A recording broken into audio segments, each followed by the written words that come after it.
Please stand.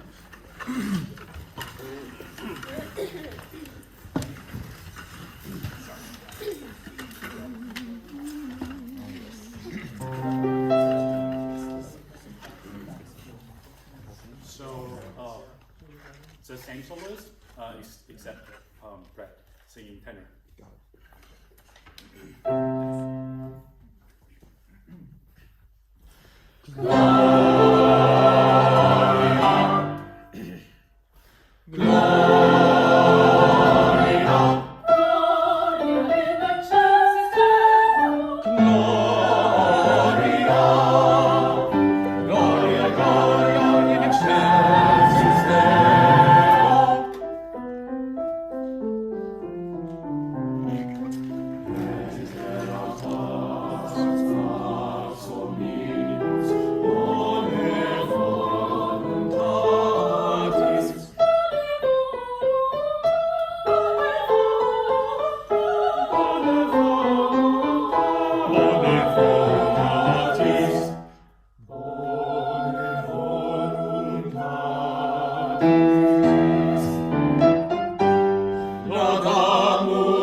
Really good information.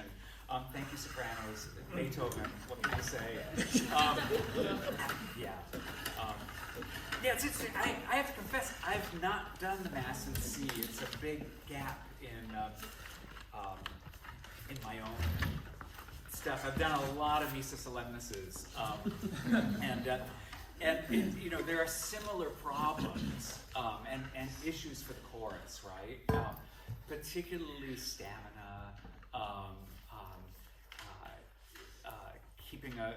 keeping a free, beautiful sound. You know, especially when the music can seem very kind of four square, right? Just a lot of quarter note motion, half note motion, and the whole notes tied over that just seem to go on for frickin' ever. What was I thinking with that tenor solo at the end? It's like, so I feel like, as conductors, anything that we can do to help our group with this kind of repertoire. And one of the things that I'll say again, just speaking about rehearsal technique, which is so important always, and I think especially in this kind of repertoire, is with the master chorale, we'll often when we're doing Missa Solemnis or a Mahler 8, have the sopranos take things down the octave, sing piano, sing lightly on just on syllables, especially when we get into fugal passages on lu or nu, just so that we get the music efficiently into the ear and into the body. And then when that is established, I'll say we're going to sing this through full volume one time in this rehearsal, and here it is. So people kind of know how to pace themselves, because we really we have to be very careful with this music that our singers don't get into bad habits. Just because you're singing it, you're sight reading it full volume, and your larynx is taking the hit. So just those kind of things preliminarily. But in terms of how we're conducting and just the gestures of the piece, I would resist too much the temptation to be overly rhythmic. Know that again, the orchestra will get set up very quickly. If you give an efficient upbeat, which you did, they'll be fine. So you start off Gloria, and just with gestures that kind of encourage a good deep breath. Again, things I know you're hearing all the time, that kind of encourage the singers to kind of keep this in the low in the body, and keeping this as free as possible. So I would just encourage kind of gestures that kind of reinforce that idea. Should we maybe do a bit from the beginning again? Sure. And perhaps I'm just going to say, take it down the octave if you want. It's a long day and a long week, I know. But don't mark the energy.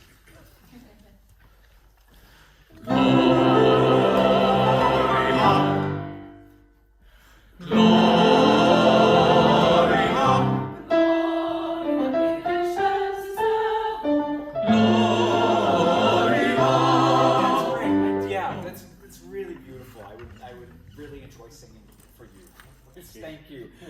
So when we finish the second phrase, the one F major, Gloria, Gloria in excelsis, and really again encourage the sopranos and altos to really make that phrase, to go all the way in excelsis Deo, eye contact and phrasing forward all the time. Sure.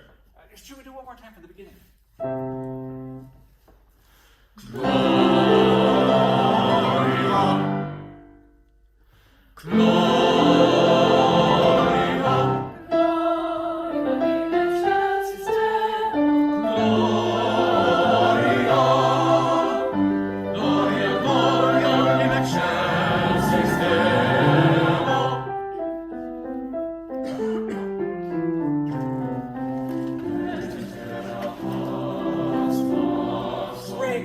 That's a little bit of a dangerous moment for, and a couple people illustrated that by coming in a bar early.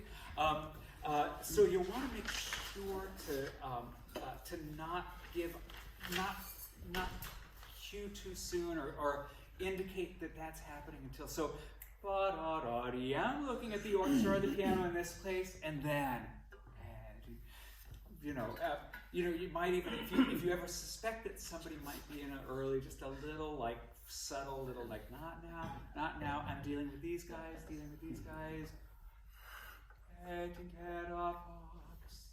Yeah. Anyways, we can just go right on that phrase. That's the string part.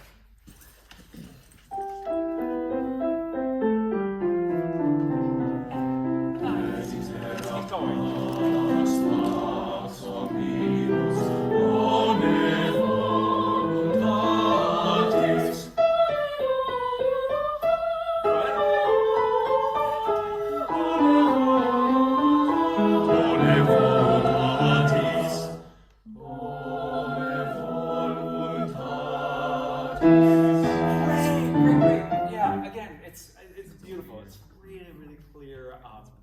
I like the fact that it's got this buoyancy in your beat, and you're breathing with the group.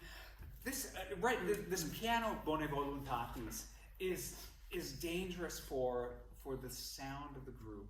I think that it's enough for people to see piano marked on the page. If you also show too much piano, you're going to get a pretty strangled sound from your sopranos. So I would we're coming off of the forte. Just something that again just keeps this free. And honestly, if it's a little more like mezzo piano than piano, I'd rather have that than oh my God, how am I going to get through the rest of this piece? So I would just I guess the key is still breathe with them as if it was mezzo forte. Maybe we could set that up from starting with the sopranos.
Letter C down at the bottom of page 34. After the endless middle C tenor solo.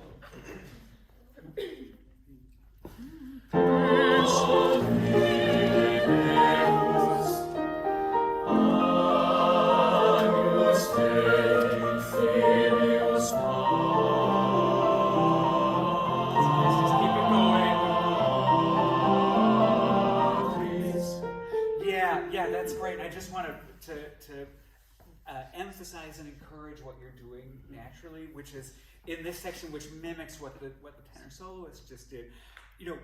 If you look at the harmonic motion when you guys are singing all those whole notes, we're just oscillating between the dominant and the tonic. There's not a lot going. It's just like we're living in this little world of F major and C7 for a while. So just to encourage that, like, all you want to do is kind of show the flow for the orchestra, make sure that we're sustaining, but don't get stuck.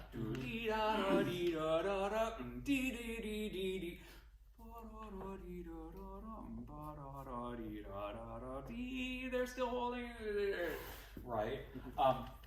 So you can be more overt with that. The other thing I would say, I'd love to just start this little section again.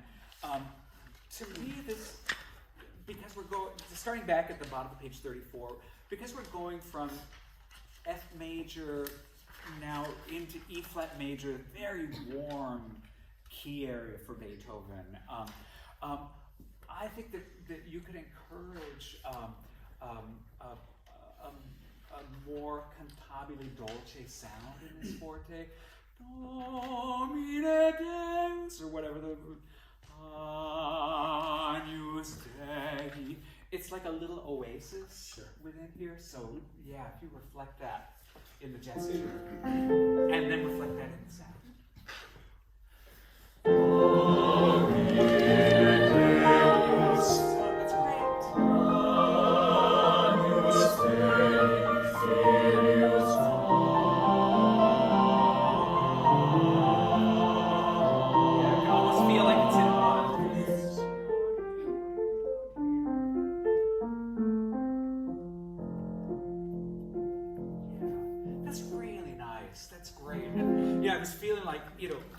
If you're in a situation in a piece like this where the orchestra is grooving and everything is going as planned, then you can easily slip into almost one at that point.